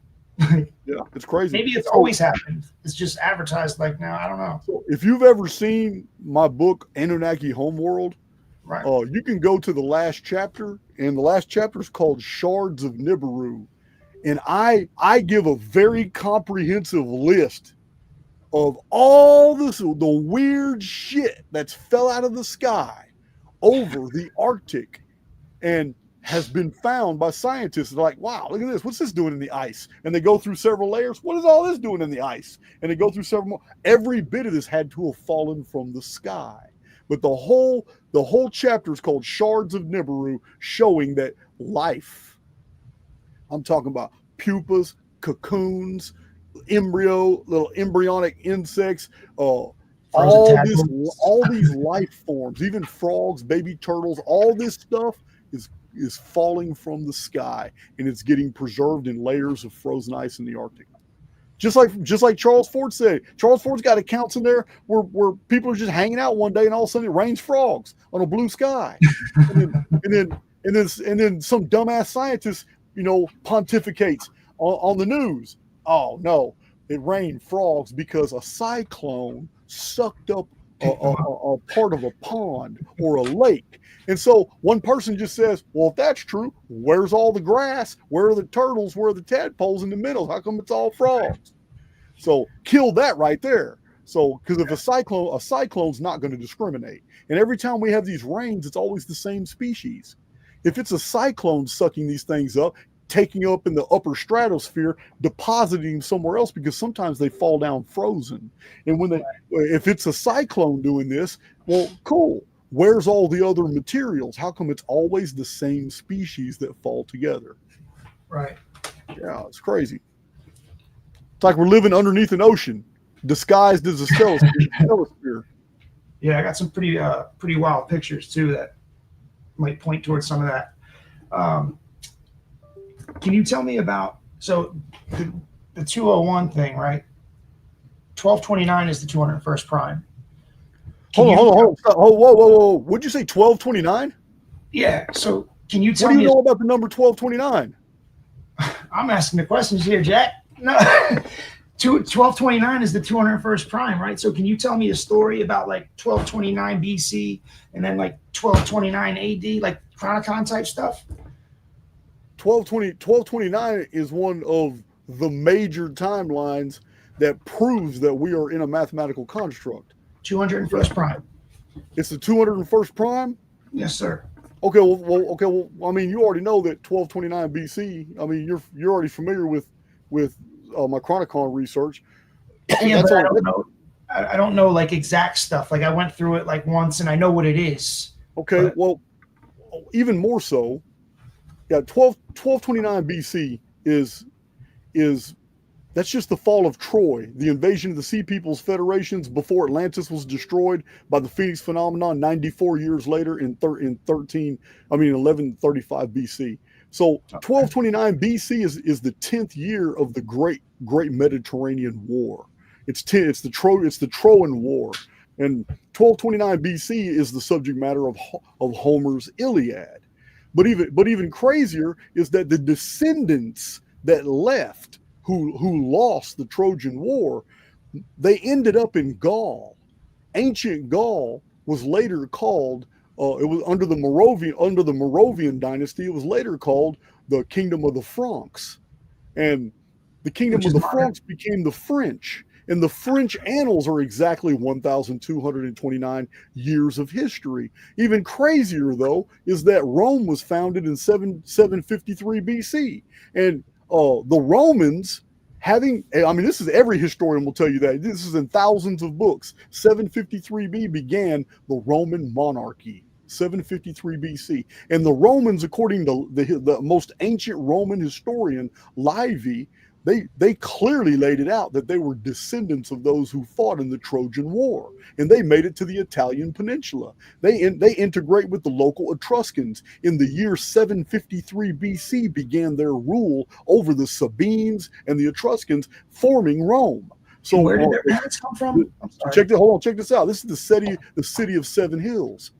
This began a countdown. 753 BC began a countdown of 1,229 years to the fall of Rome by the very descendants who they had defeated when they founded Rome, the Sabines, which were Europeans, Gauls, Celts.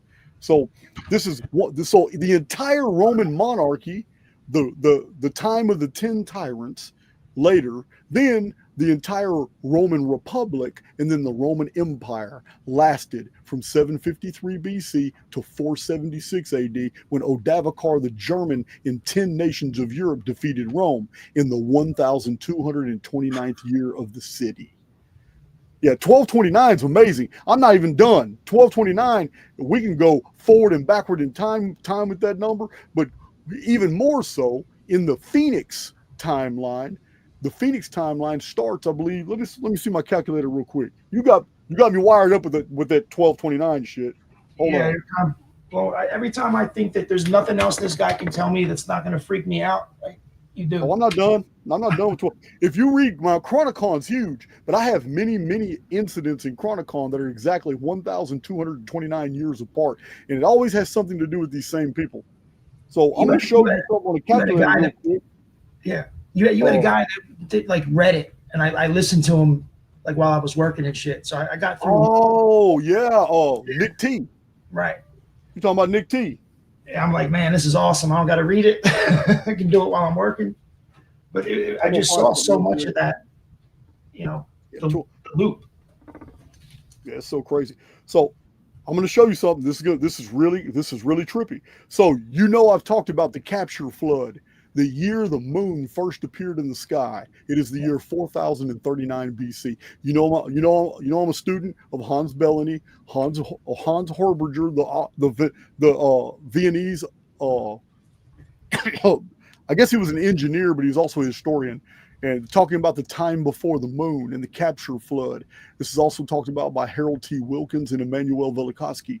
So you said 4039? 4039. Here's the date right here. You see this date?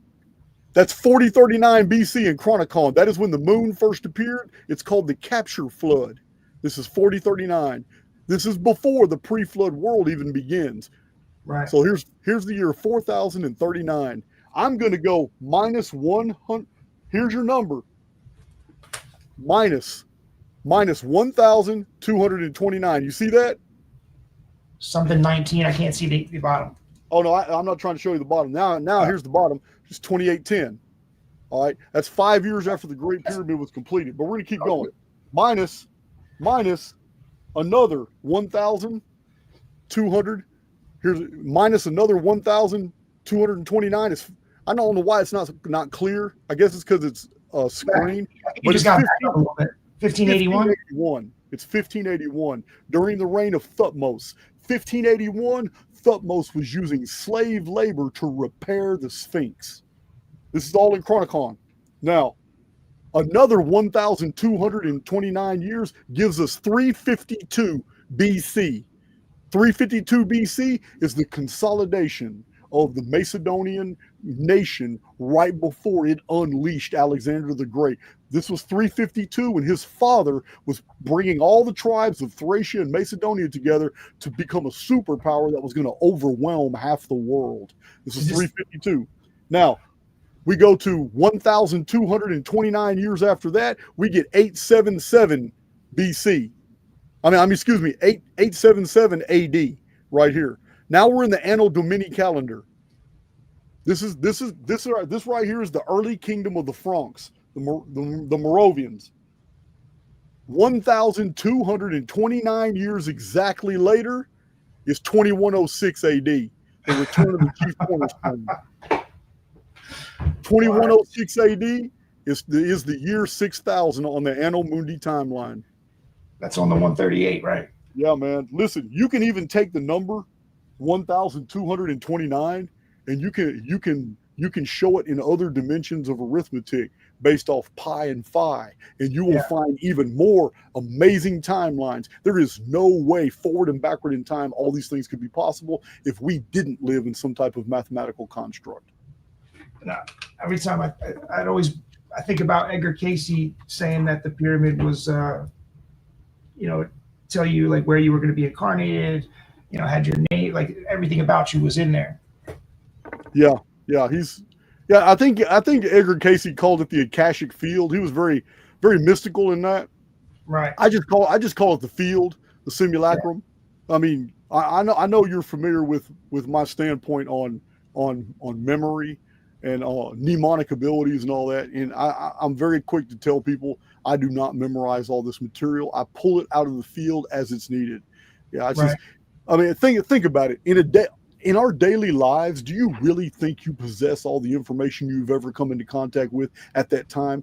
It's impossible. Your brain can't be a container. It must be a filter. It must be a search engine allowing you to go into the field to pull the information you need when you need it. Because if it was possessing all this information, how would you ever get anything done?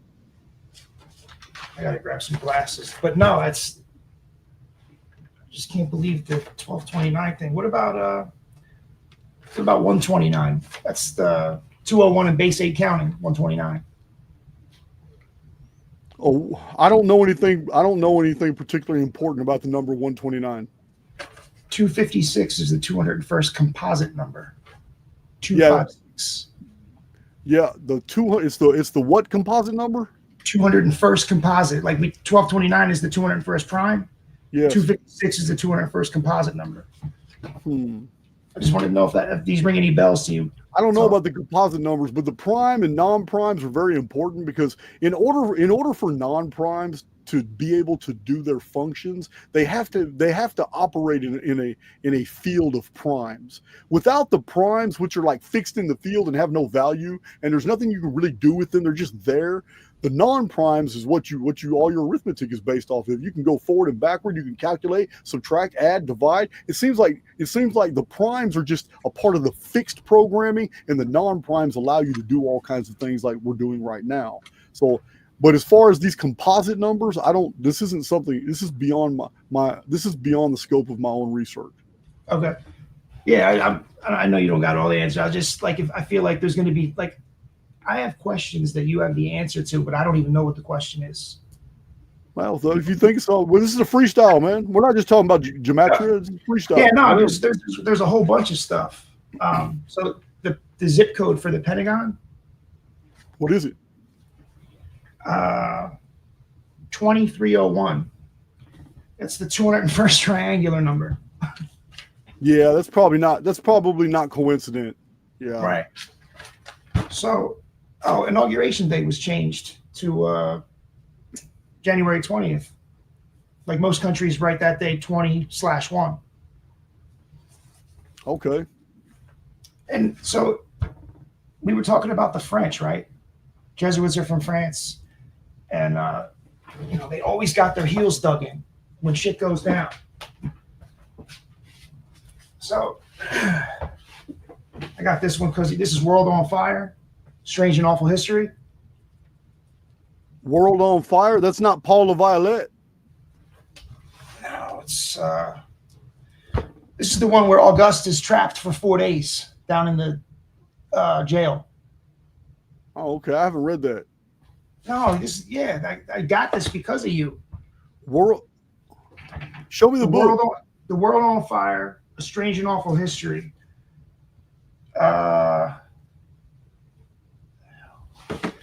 Oh, that's the book about 1902. Yeah. Yeah, I got it on my shelf right now. Yeah, I know what you're talking about. Yeah. It's talking about the people that all died in the volcanoes in the Caribbean, Martinique and all that. Yeah, the 1902. Yeah. Yeah, man. Man, 1902 is so strange. We're still finding out more and more stuff. I had to get eyes on it for myself. Yeah, dude. There's so many. I really need to mine my own emails. I really need to go back through all my own emails because when I started releasing material in 1902, people from all over the world began sending me all kinds of things because I challenged people. I said, listen, guys, the reason Archaix has grown in popularity is because I'm bringing all this old information from old books and periodicals. None of this stuff is in any of the new books. You don't read any of these things in books published after World War II. Nothing. Right. You got to go to the older books. So I said also, even the older books were censoring stuff on a worldwide level, but locals were getting really good information. So you have to go to the microfiche of the local gazettes. And that's how you learn about the Egyptian ruins in the Grand Canyon. That's how you learn about the underground city that was found 2 miles below the surface of Heavener, Oklahoma in coal mining. This is how you learn about the Nampa figurine that was found in a well 600 feet below Idaho. They pulled up a figurine of a female made by humans. So what was in Heavener, Oklahoma? Heavener, Oklahoma? Yeah, what they find down there? They're coal mining down there. They're coal mining. They found a whole a floor surface that was paved in obsidian bricks, which is volcanic and extremely hard. Also, walls and Phoenician-style windows that were in the side of a cavern, and they were 2 miles below. But this only goes with other stuff I've shown. There are 3 wooden ships that have been found in the Americas underneath mountains. Yeah. So I've got all this on my channel. I got different videos. I think that was in a video called Petrified Raindrops and Fossilized Jellyfish or something. I can't remember. But yeah, there's artifact. There's no other place in the world is like North America. And what I mean is in the last 5,000 years, basically the ruins of human civilizations for the last 5,000 years are basically on the surface or close to the surface, like Göbekli Tepe. It's like, it's not even that deep. So, but when it comes to North America, the oldest things we have here are like the mound builder civilization in Ohio, in the Ohio Valley area. All these pyramidal constructions and platforms, which would have held a population of about 300,000 people in the Ohio Mississippi Valley area. Now that's on the surface, but still it's very old, like 4,000 or 5,000 years old. However, in between 600 feet to 2.5 miles of depth underneath North America, we have found evidence of all kinds of buried civilizations. So whatever happened here in North America is far worse than what's happened anywhere else in human memory, anywhere in the world in the last 5,000 years. I always wondered why, like, you could seem to get like at least a legit few thousand years in China, and here it was like, you know, cowboys and Indians and dinosaurs. Before that, like, there's something happened in North America, and it must have been rather recent, right? Yeah, because I mean, those who have studied American ethnology and gone deep into the antiquarian studies from the 1800s, it's a common theme in the Native American traditions across North America, that the stories that they tell didn't develop here. So these people came from somewhere else. They're not really indigenous. They wandered here and then stayed in their own nomadic patterns, following the game. So, you know, following the buffalo, following whatever they were following. But a lot of these cultures in North America, they don't seem to have been here 4,000 years ago. They have come from somewhere else, and they brought their memories with them.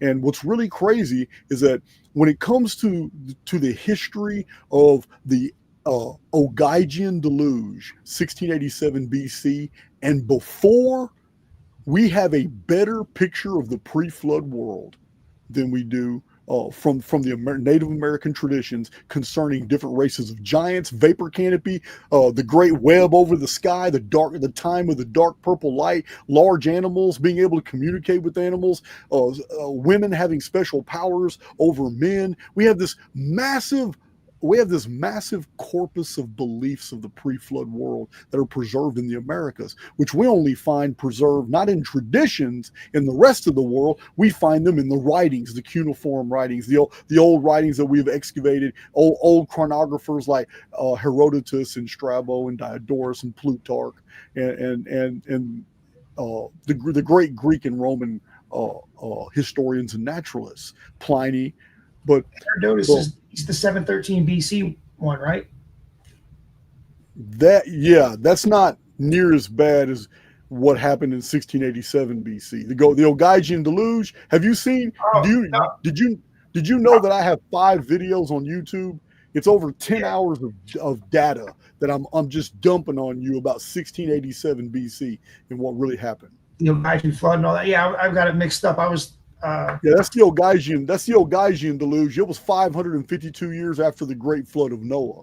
But what you're talking about, 713 BC, 713 BC 20-degree retrograde is what I was talking about. That's a 10-degree retrograde. 713 BC is when the year changed.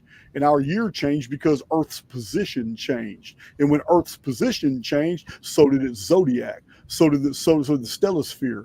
In the old system of Alpha Draconis, Thuban, Arcturus, Canis Major, Canis Minor, Orion, Orion's Belt, the Pleiades system. The old system was moved, and a new system Aries and Cancer and Gemini and Libra, and it took centuries to develop the new system. And this was seen in both hemispheres. This is that one, right? Say that again. The sun moving this is the one that was seen in both hemispheres, like in China and here, like it was seen in both, right? I'm not following you. The Herodotus with the sun retrograding 10 degrees. Wasn't that viewed from? Oh, no. Yeah, absolutely. Yes, the sun moving 10 degrees backward is recorded in the ancient Americas in the, don't get me to lying. Oh my God. Mexican Annals of, Cuautlan. I can't pronounce it, but Emmanuel Velikovsky cites them, shows them, tells you exactly what they say. And yes, the sun did go backwards because the sun, to the ancient Americas, the sun came up, hovered on the horizon, and then went right back down. And that started all kinds of legends and traditions in the Americas. But yeah, that was 7th century BC. That was the same thing that happened in the days of Hezekiah in the Old Testament, when the prophet Isaiah was summoned to call in there and explain what in the hell's going on, because the shadow on the sundial just went back 10 degrees. So that same event, that event is in the Bible, you're saying? It is in the Bible. Yes, it is absolutely in the Bible. I gotta turn the light on. I'm gonna find it for you right now.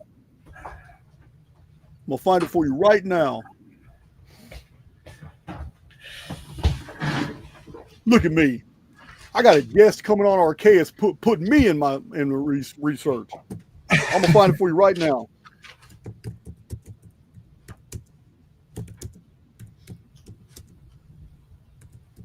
Oh, so guess how many cardinals go in to try to be Pope? Like how many people like 72? Is it 72? 138. Say that again. 138 cardinals. Really? My spot over here, huh? Yeah, 138 cardinals that are in there, like when they're pretending like they're picking who's next. Hey, the story is in 2 Kings chapter 20, verses 9 through 11. It's in 2 Kings chapter 20, verses 9 through 11. Got it. It's also reiterated in the book of the prophet Isaiah 38, chapter 38, verses 7 through 11. This is the incident that Emmanuel Velikovsky shows that in the Bible, it's actually paralleling all these ancient records and traditions Velikovsky cites. And Velikovsky shows that this incident changed everything, because the year went from 360 days to 365.25. And I know you've seen in my published books and in some of my videos, I try to list as many of those traditions as I found. Although I really need to do a new video, because I'm always acquiring more and more data on this. Oh, before I was trying to go back to the French, like why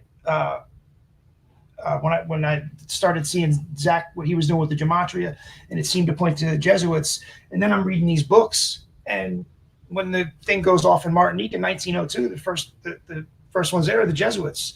That's that sonar stuff. The guy who invented it, Jesuit. Oh yeah. So I don't listen. All that subsurface interface radar, aerial archaeology, ice core drilling, dendrochronology, all these uniformitarian relative dating methods, potassium argon. I'm just not trying to hear that this idea that the breakdown of radioactive isotopes, carbon in the atmosphere, has been stable for 50,000 years. This idea is so dumb. It is so stupid and so dumb, but they've based all these relative dating methods off this atmospheric stability, and yet that's uniformitarianism. But if you're a catastrophist, you absolutely know that in 1883 the entire atmosphere darkened because of a volcano.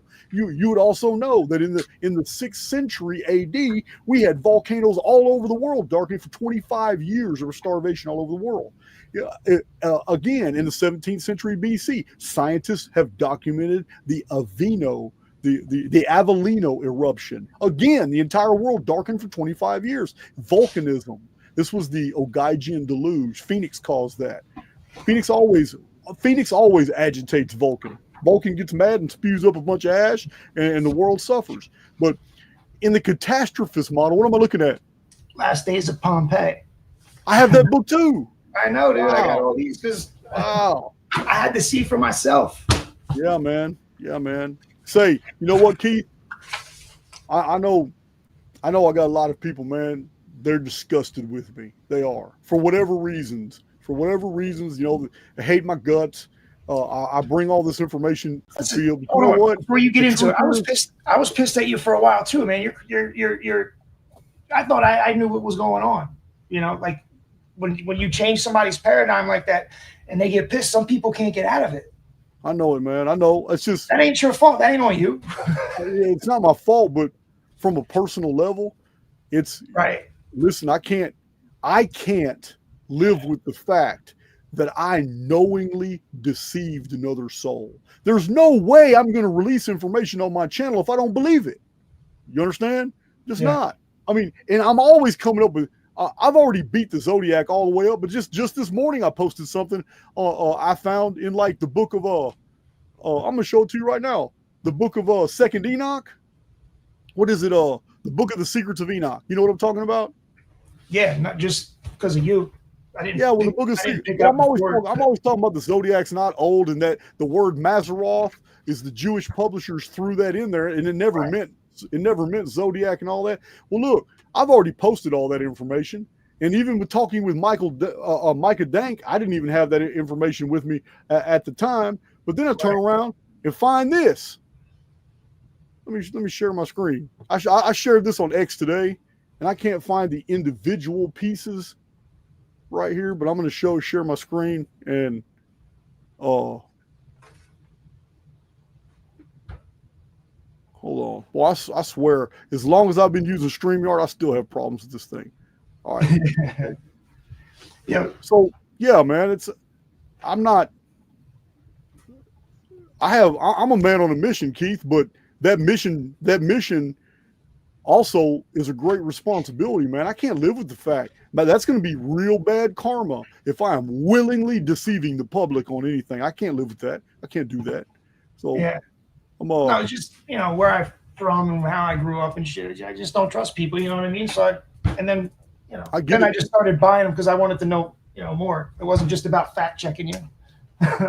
Oh no, I don't mind the fact checking. I've got a lot of fact checkers who've come back, send me emails talking about, man, I really appreciate what you've done, even though I started hating your guts. I love you now.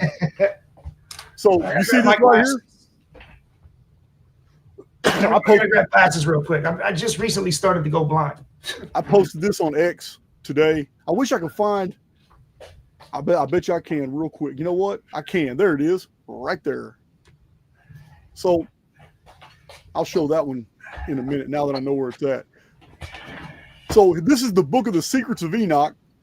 It's a scholarly translation and a comparison with two older versions of the Book of the Secrets of Enoch called Slavonic Enoch.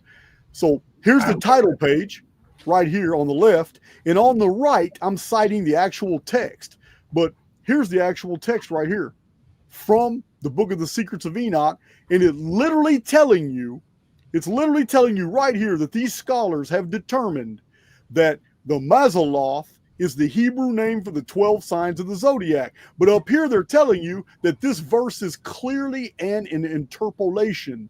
It is not found in either in B or in Sock. B and Sock are two different other translations of older manuscripts of the Book of the Secrets of Enoch. I'm with you. So this 1896 version all of a sudden has a Hebrew word inserted in there called Muzaloth, which is Muzaloth and Mazaroth are both the same word, but for the signs of the zodiac. And all I'm showing my community is, look, guys, this redactionism by Jewish publishers has been going on for centuries.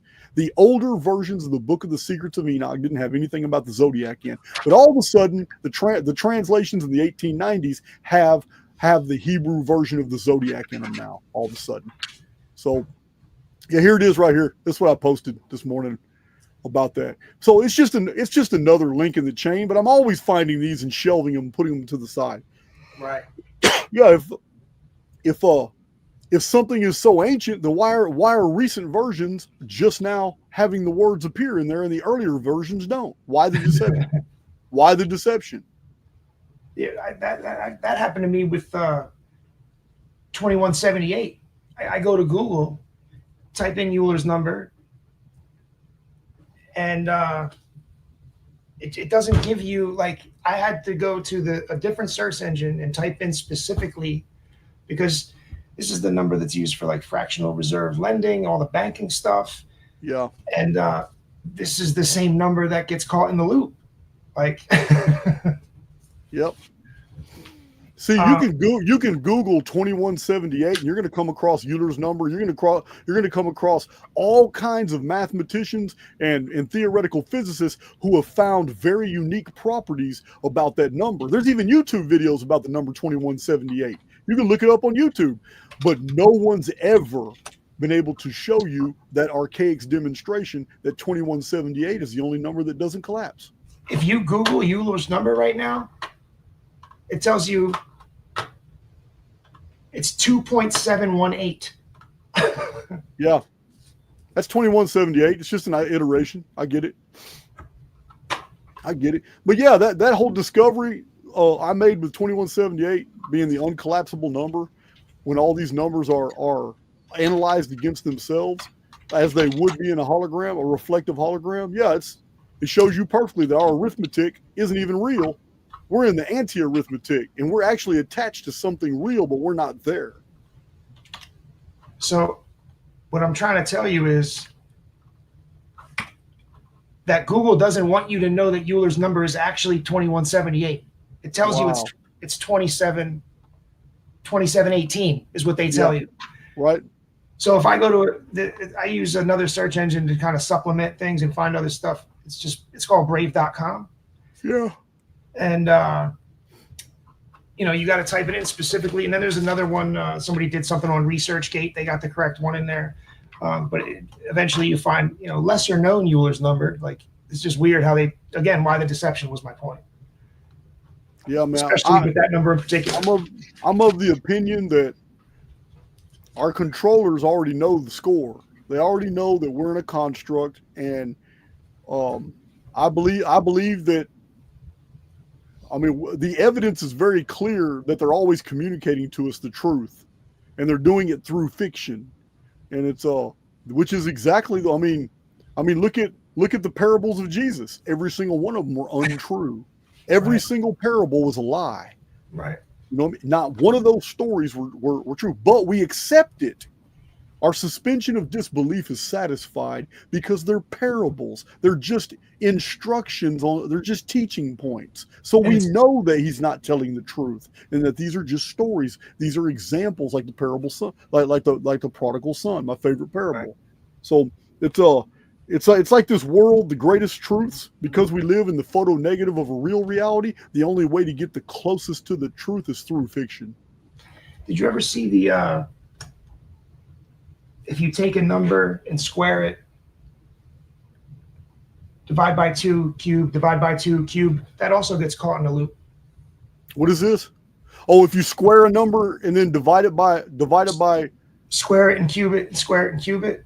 Okay. Yeah. Well, you divide it by 2 initially, I think, but then if you just square, cube, square, it gets caught in a loop. Huh.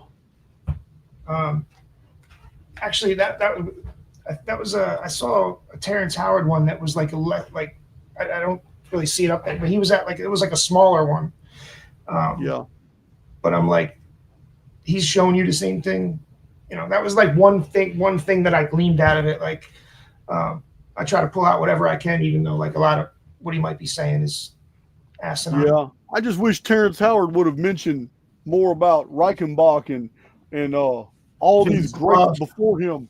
That Physics of love and all that. I've got that book, The Discovery of Nothing. Oh, okay. I thought I don't know where I put it, but it's Lyle Jacob. Lyle Jacobs, The Discovery of Nothing. I need to let my pit bull out. Hold on. I'm gonna get some water real quick. Hold on a second.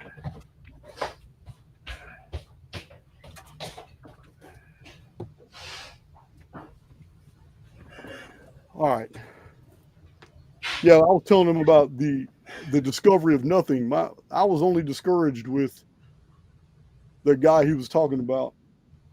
Because he didn't cite Lyle Jacobson. Lyle Jacobson was he's the main one that came forth with this whole scientific idea of looking at the negative instead of the material, and explaining that a table has no value without the space beneath it, showing you that a wardrobe wouldn't even be a wardrobe unless you could open it. It would be empty space within it. So his whole scientific philosophy was if we look at everything in their inverse proportion, we'll find out that everything in the physical world has more properties than we've lent them credit for. If we start identifying all the negative spaces, it's going to show us what's more positively there and how to utilize that positivity for all kinds of new ways of analyzing, like new propulsion systems, new ways for kinetics, radio. It would change our whole scientific perspective if we just quit looking at the material world and we started studying everything that was not there. And this was his message too. But Lyle Jacobson was the pioneer who started that. And he never quoted him, not once. So it's kind of like here I am. I'm a famous actor. I've done 400 TV shows. I've done 16 movies. I'm a multi-millionaire. I'm doing all this. But you know what? I'm not real young anymore and real good looking. I'm not that guy that was just flashing in Hollywood. Now I'm kind of getting older. I need to do something else to put me back in the scene. So he has an interest in science. That's cool, but he took it to another level. And my issue is it's the same thing with the Jewish issue. Like the exact same thing with the Jewish issue, because I believe in a meritocracy. And a meritocracy means I don't give a damn about your bloodlines, pedigree, your education. I don't care about any of that. Every single one of us must start on equal footing. And then from there, we excel or we fall. And then in a meritocracy, it's noticed real fast. Who are the people, man, that provide the most value to a community? That's what a meritocracy is all about. But when you're already a multimillionaire and you're already known by the entire world, how can you expect me to count it as a personal accomplishment of yours when you bring this whole new field of scientific thought to the table? We know who you used to be. Yeah. You know what I mean? But we also know now where you got the material, but you wouldn't cite it. I should have remembered how much that triggered you, man. My fault. You triggered me, man. I'm sorry. Yeah, did you ever hear anything about Dr. Jack Kruse? Dr. Jack Kruse. Man, it sounds familiar. So Jack Kruse is like a neuroscientist guy, like a brain surgeon, right? Mm-hmm. He's doing his residency with Virginia Garrison, who is Jim Garrison's daughter. Jim Garrison took Clay Shaw to trial for the JFK stuff. Mm-hmm. So Jim Garrison is the only one that ever put anybody on trial for any of that stuff. So he's doing his residency with Garrison's daughter while they're shooting JFK in the base. Like Oliver Stone was at their hospital filming it, right? Yeah. So his story, I'll try to make it quick. He doesn't even like focus on it. It was just something I noticed. I'm making a really long thing short, right? How does a Jewish gangster get a hold of a technology, set up Las Vegas, and then the military comes out and says, "Oh, is there anything to this technology?" And then you're talking about how they pull everything out from underground and this and that. I'm like, holy shit, This makes sense. This is how the gangster got it before the actual military, even though the military is all gangsters now anyway. But yeah, it was just nuts that he already had his operations set up out in the desert, and then the military comes and is like, oh, let's see what this is all about. Like,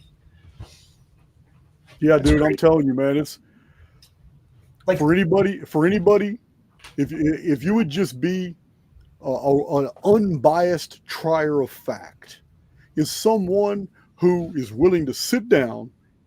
And I may do a video. If you guys want me to, I'm thinking about I'll do a video on it. But if you just want to be an unbiased trier of fact and just say, okay, I'm going to go in this with an open mind. and I'm going to accept the premise. Suspension of disbelief is simply this.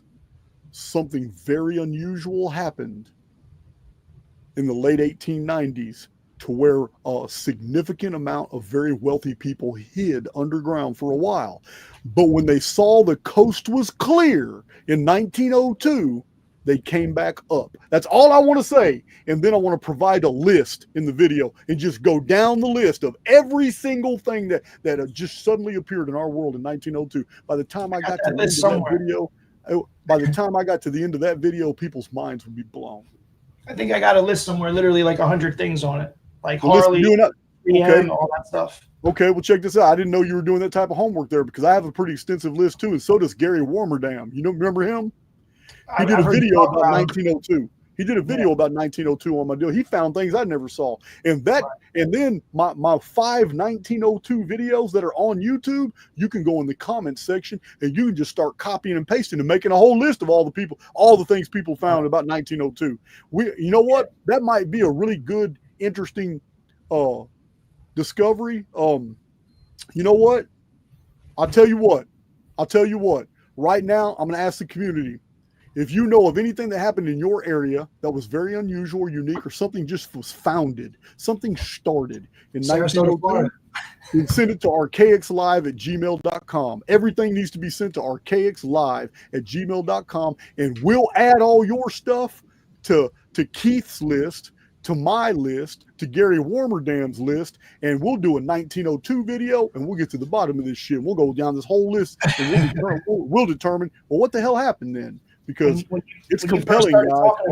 All the institutes, all the buildings that say 1902 founded, all the government organizations, all the books that were published and what they're about. Yeah, graveyards. All the artifacts that were suddenly found, all the new translations to ancient texts that were suddenly just done in 1902. Yeah, all the new technologies like air conditioning. Holy shit. That's how I got to Sarasota, Florida. So I'm like, let me look up where I live. 1902. Yep. So a lot of people sent me their local stuff from 1902, talking about, damn, Jason, it's right here in my local Gazette. I found it in Microfiche. It's right here. The whole town went outside because red dust was falling from the sky. But you won't find it on you won't find it in national magazines or national newspapers. This is all even in the United States. I even showed a book I have, a hardback book, in one of my 1900 videos. I still have the hardback book right here. And it's all the front pages of the Los Angeles Times for a 150-year period. And the only year missing from the entire collection of Los Angeles Times front page, and it's not, the page ain't missing out the book. I remember I saw that. You go through the 1800s, hit 1900, 1901, 1903, 1904, 1905. There's no 1902 in it. So, yeah, man. We need to do that video, Keith. I'm in, man. I got Harley Davidson. Harley Davidson. See, look, here's 1902. I think the Census Bureau started. Actually begins at the vernal equinox. All right? The vernal equinox. So, the 1902, the real 1902 Anno Domini begins almost over 2.5 months after the mechanical 1902 of our modern Anno Domini calendar, which begins January 1st. So 1902, the real Anno Domini 1902, actually runs into the first 3 months of 1903. Okay. Because all right. Harley Davidson started in 1903. What was I going to say? How you say in 1890 people started to seem like they started to drop off the map. You know what's interesting? You know what's interesting about 1890? The Census Bureau began. Why would all of a sudden you need to start counting people? I thought that was 1902, but I remember that. No. Census Bureau began 1890, but they actually federalized it in Washington, D.C. and built a big building for it in 1902. That's probably what I was thinking. Yeah, man. Listen, man, we need to do a 1902 video for real. It's time. It's been a long time. Have you ever seen, I don't know if this is going to work, but I'm going to try and show you something.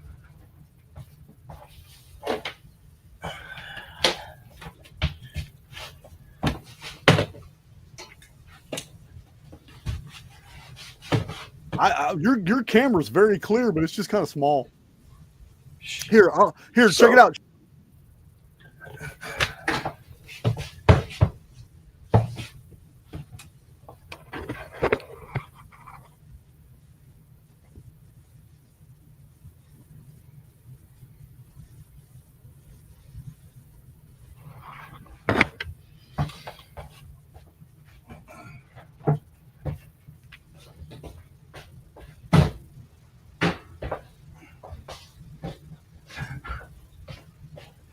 Did you see it?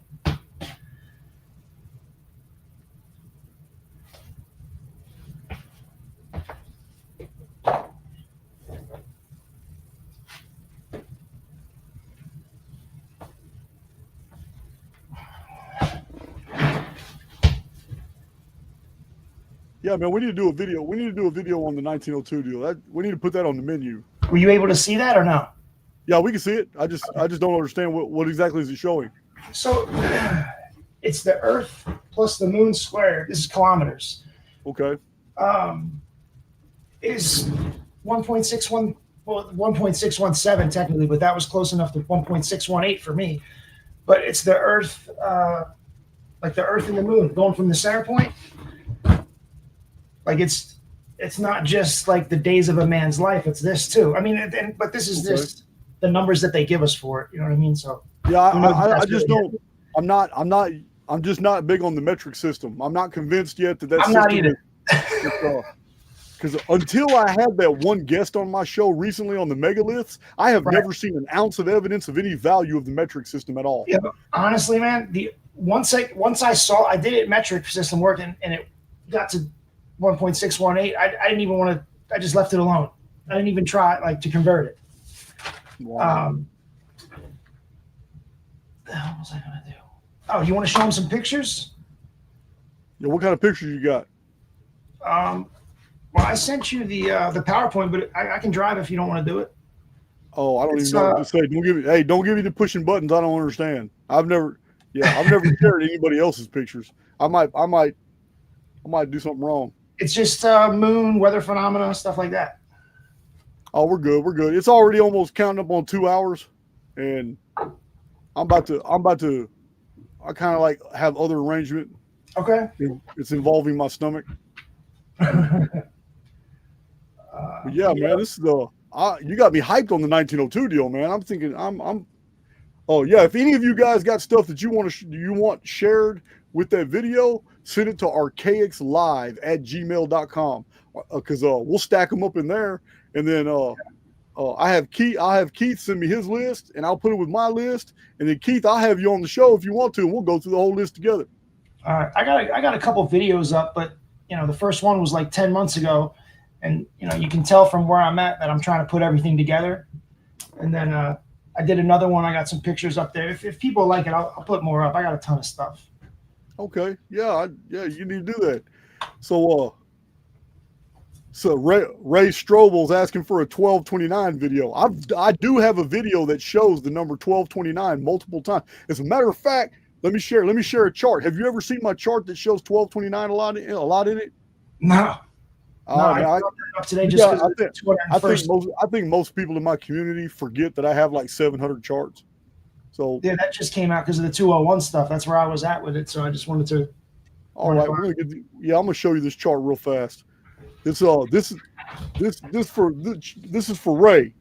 Ray, I'm gonna let you check out this chart. It's gonna blow your mind. A lot of people overlook this chart because it's an older chart. It's one of my pen and ink charts, but it's so packed with data. It's a lot. It's really packed with data. Yeah, I need all that stuff, man. I need the charts. I want to get on the beta test somehow. I want to see how it works. Like I don't like. That's crazy. Like it's still blowing my mind. Oh yeah, we're having fun with Cypher. Tomorrow I'm releasing all the upsets. Today I did all the favored. Anytime Cypher agreed with the favorite. Look on the Cypher, just those original Cypher program. They started their own Telegram group on the Cypher program, and you got to confirm your identity as a member of Cypher, and they'll let you in. And listen, they are sharing bet tips, bet strategy. These guys have taken it to a whole nother level. I'm not about that. All I'm doing is All I'm doing is demonstrating that a pattern recognition system, man, is pretty good, and it doesn't operate off any sports statistics at all. Right. And Yeah, I'm I'm gonna just plug giving some them days in for me, for myself. yeah, I'm giving them their picks. I'm giving them their picks every day. And also personal predictions. So I'd those say people that are on the Telegram, are they part of the 300 first beta test, or is it? they're all part of the beta test. Every one of them. It's a whole group of people in there. They talk every day. But they're not you're not letting new people in yet, are you? Yeah, people subscribe almost on a daily basis. All right. I didn't know that. Yeah, you got. I don't know. I'm so out of the loop. I don't even know what email you're supposed to contact anymore. Try archaixhelp at protonmail.com, because that email is going to lead you to subscription gate. Archaixhelp at protonmail.com. Let me share this for Ray and for you and the community. What I told you about 1229. This is on this chart. All right, I'm gonna share my screen. Share screen. Jason, the moon landing was on the 201st day of the year too. Yeah, total psyop. You should rephrase that, Jason. The day that they told us they went to the moon was the 201st day. Yeah, you should let me show one picture before we go, or you show it if you got it in the email. Okay, first is this the check this 1229 out. thing? Oh, this is a whole lot of things. This is see, a lot of people have asked me, and I get kind of frustrated. I'm not gonna lie, I'm human. I get frustrated because people interrupt my presentation sometimes in Q&As, or when I'm on a podcast, and they'll ask me things like, "Hey man, when are you ever gonna do a video showing which Phoenix episodes were hemispheric and which ones were regional, which ones were worldwide?" And this chart's 10 years old. Here it is. Here's all the dates: worldwide, hemispheric, worldwide, hemispheric. This is a Phoenix chart that shows some amazing stuff. But aside from the Phoenix chart itself, look at the side here. The whole timeline is 1229 years plus 1229 years plus 1229 years. Isn't that something? Look, this is 4309 BC, the very first year of the Phoenix phenomenon. 4309 BC, right there. This is in the Gnostic text. This is in the Gnostic text when the destroyer shows up. It ends a 930-year-old civilization of the Adamu. This is where the Jews got that Adam was 930 years old. He wasn't 930 years old.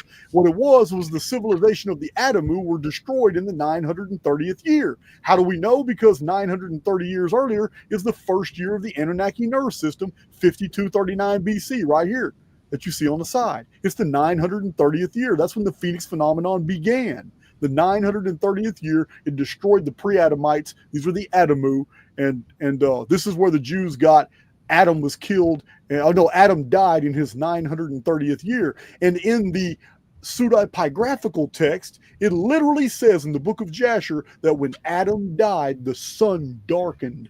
There's a great earthquake. No, that was in 4309 BC, in the 930th year of the civilization of the Adamu, who were later called the Anuna. So anyway, that's neither here nor there. But the beginning of the Phoenix timeline right there is 1229 years plus 1229 years plus 1229 years plus 1229 years to 1902, right there. See that? You see the 1902? Hell yeah. Okay, hold on. I'm not done. Now we go back and we go to, well, that's a different one. Oh, I just jumped out of there somehow. What happened? There it is. So now we go back to the appearance of the moon. I told you the appearance of the moon, it's not on this chart because this is a Phoenix chart, but the appearance of the moon was 4039 BC. The capture flood, it would have been right here. So 1229 years plus 1229 years plus 1229 years plus 1229 years plus 1229 years gives us 2106 AD, the very end of the calendar. But I don't have that on this chart. This is the Phoenix chart. It only goes to 2040. So 1229 shows up. So it's just amazing. It just shows up everywhere. So we have here at the bottom, 2239 BC is when Vulcan, the Phoenix, destroyed the world. civilization in the British Isles ends.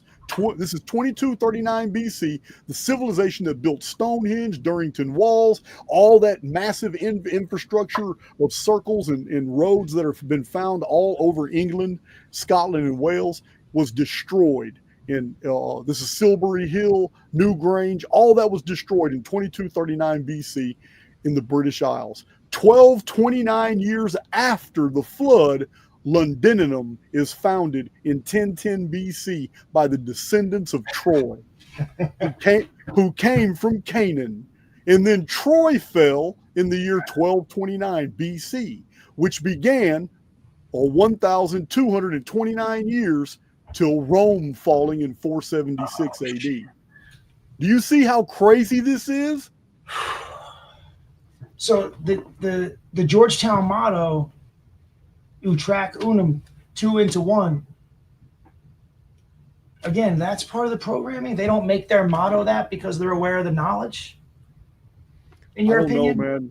I don't know much about what you're referencing. The Jesuits.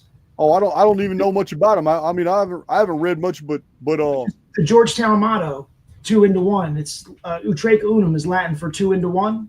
Oh, okay, all right. And just with all the 201 stuff, 1229, 201st prime.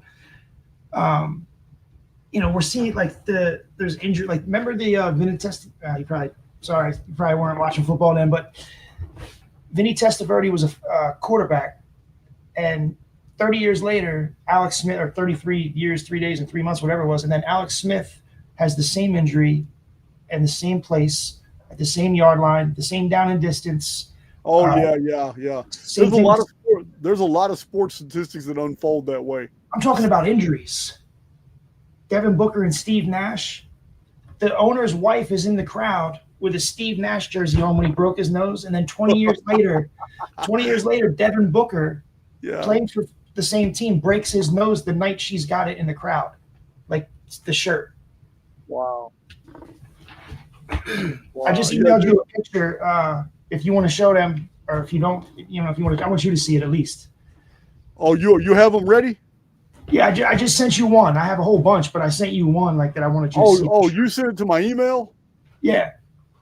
All right. I don't know. You can't present at the bottom of the page? No, I can. Yeah, try to present because it's harder for me to get them out of my emails. Okay.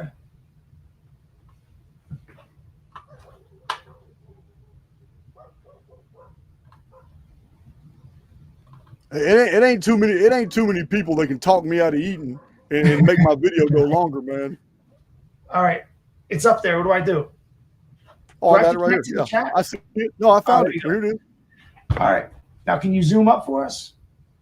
That's as close as I can get. You're shitting me. Nope, I can't. I can't zoom. You can. Okay, well, I can. Yep. You're in control of the imagery, not me. Oh shit. Do you have a touch screen where you can just zoom in with the touch? No, I don't have a touch screen, but it's not letting me zoom. I want to get closer. Well, I can see the little pock marks on the edge, on the perimeter. Damn.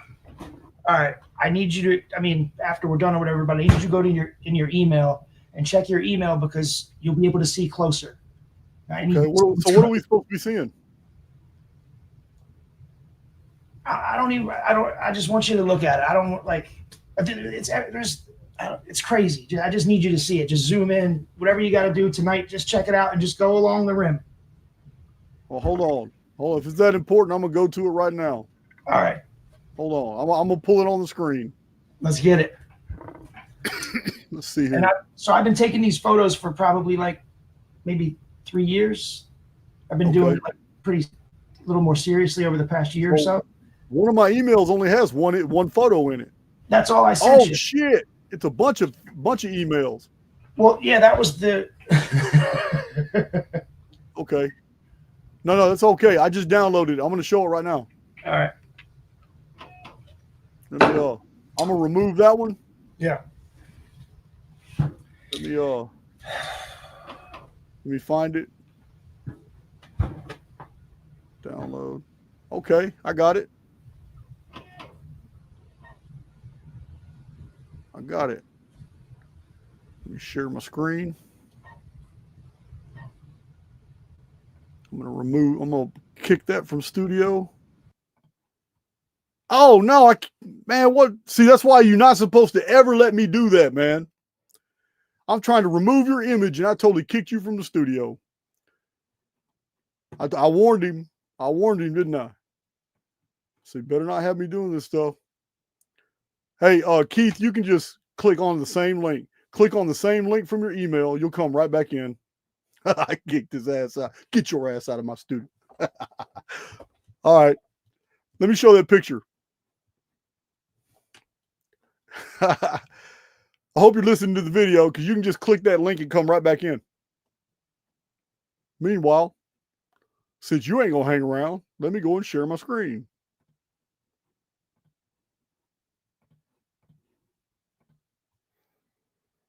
All right. Well, he's not even here to share now. Oh, shit. I already see what he's talking about.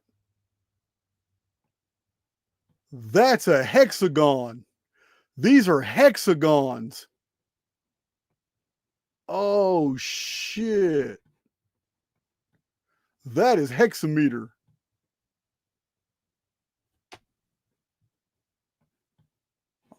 I'm going to send him an email real quick. I warned that man not to do that. Not to let me. He may not be listening to the live, so I'm going to email him real quick. Get your ass back in here. Click the link, man. Let's see.